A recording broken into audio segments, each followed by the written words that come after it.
Hello there, right here we got a brand new snapshot for 1.19, the wild update. This is 22W18A. With it comes changes to allays, wardens, and even some new commands. So leave a like and make sure to sub as it is free and only less than 30% of you have had so far.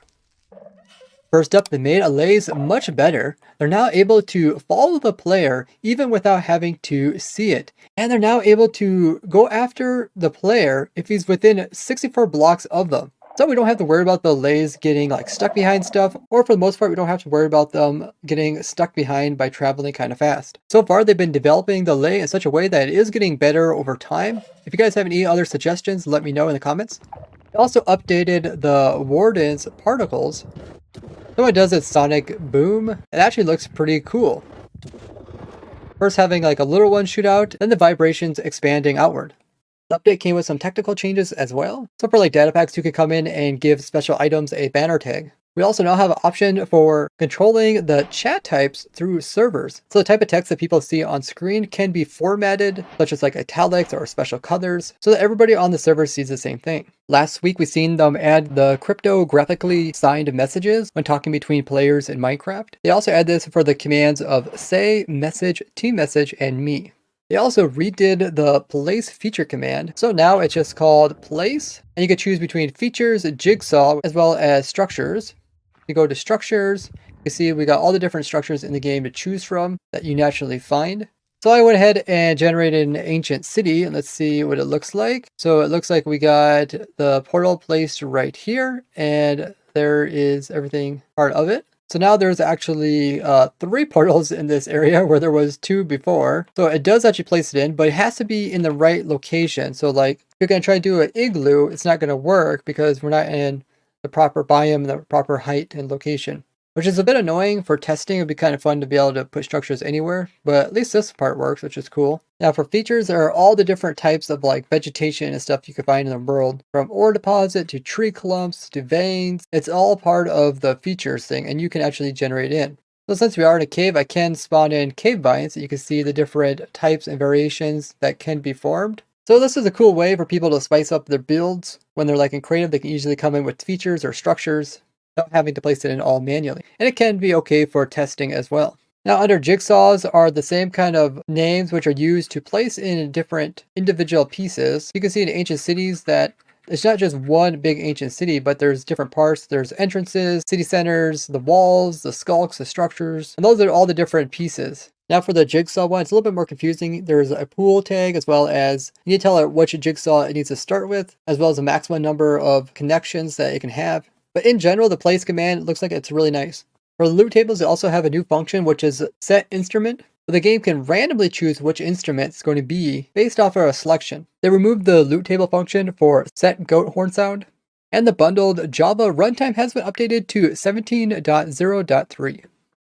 They did a few more tweaks to the warden, including that it will no longer hear mobs while it's dying, keep trying to attack creepers that have already exploded, attack mobs that are already dead, or if it despawns, or if the player leaves the dimension, leaves the chunks, or logs out.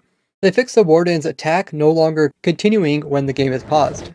Because the warden attack will just immediately go to the player and do damage, it was actually going through dimensions, which it no longer does. They also have it so the warden no longer gets overwhelmed by tons of mobs attacking it. The allay mob also got a few changes. It will now keep the items that it picked up when the world restarted.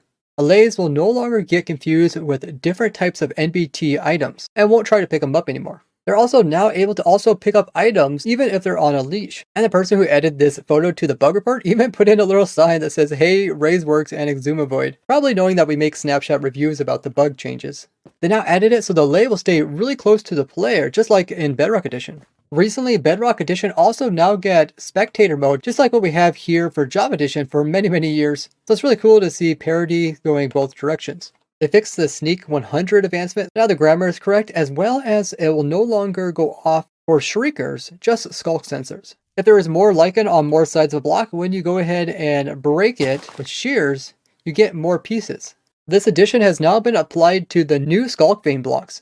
The catalyst will no longer produce skulk blocks for baby mobs because they don't normally drop XPs when they die.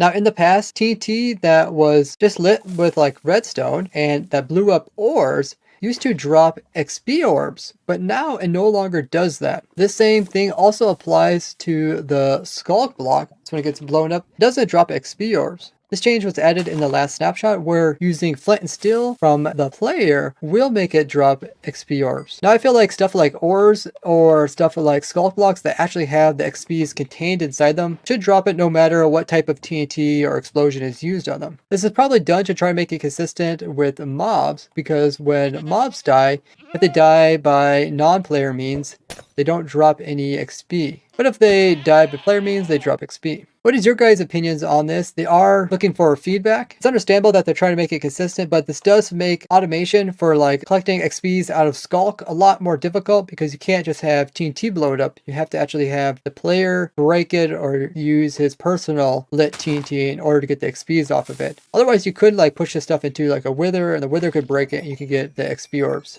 Skulk sensors got an upgrade where they'll now be able to detect which noise is closest to them if two of them happen at the exact same time. Where in the past, they would accidentally both listen to one noise, where you can see this sensor here heard the noise and says the noise is really close, where this guy hears this noise too and says the noise is far away, and was completely ignoring this one over here. Some ancient cities were being completely submerged, which will no longer happen. The goat horn image will no longer be sitting over top of this delete item button, and giving yourself a different goat horn sound variant will no longer crash the game. Frogs got the addition of being able to move their legs as fast as they move about. So if you give them like speed, their little legs will move much faster. Snow layers can now be placed on top of mud just like they can on top of soul sand.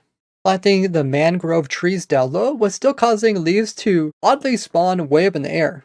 There was a bug where players' UUID in single player was being changed. That's been fixed, along with now players' skins will load. And that's why my skin wasn't showing up in the previous snapshot review video. A couple other bugs were fixed, including SRV records, DS stored files for data packs, and an exception for creating and opening worlds. Also, I made this Warden farm. This is the same design I showed before, just updated it so that it works with the newest changes. So the Warden first spawns here by the Shrieker because the player is standing on top of it. It keeps going off until it summons a Warden. The Warden spawned on top of the sign. It can't spawn on top of this because there's a wall there. Then it falls down here. It's captured in this little holding thing where we have a bunch of minecarts and wither roses, where I showed in the past that these can be used to kill it. And then we collect all the loot once it dies. And now, since it drops Catalyst, we can now actually make ourselves a simple Skulk Catalyst farm. But you would have to build this in a deep dark biome where there's already one, because placing down one of these Shriekers by hand won't produce Wardens. I'll do a full tutorial on this once the update comes out, so you guys can see exactly how to build it up. Make sure you're subscribed for that. Now come join my Twitch live stream, link down in the description, where you, the viewer, can join me in-game as we test out the latest changes. You can find the IP to the server in my Discord, as well as everything you need to know about it. Thank you all for leaving a like on the video, and I'll see you guys in the next one. Bye-bye!